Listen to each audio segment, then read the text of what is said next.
I'm Caitlin Leggett, following up on a story we brought you just before the holiday. The Grand at Buffalo Run, an apartment complex here in Abilene, is speaking out and addressing issues after several student tenants say that they were blindsided by eviction notices just before Thanksgiving.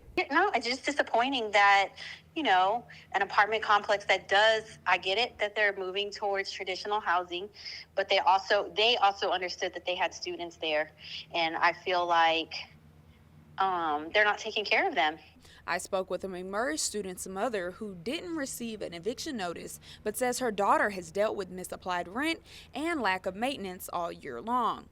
The confusion stems from what students describe as poor communication during a change of ownership and management. We spoke with a tenant who received the notice just before the holidays. You know that this has been an ongoing issue. How are you evicting people based on fees that haven't been paid because of, something that's transpiring on your end? And, like I said, this is not just my son. There's a whole lot of students that are in the exact same situation as him. Management at the company who acknowledges that when it changed hands in July 2025, updates were communicated, but not all residents received or understood.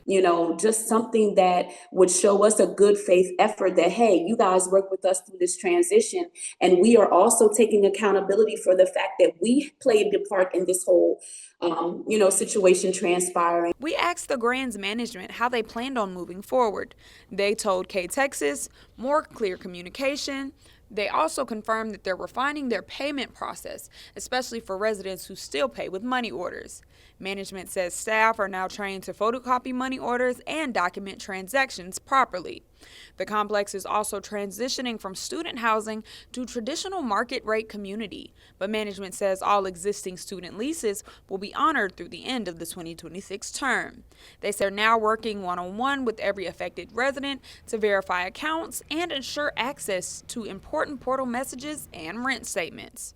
Management tells KTXS that they are continuing to meet with each affected tenant and that they are committed to fixing these issues.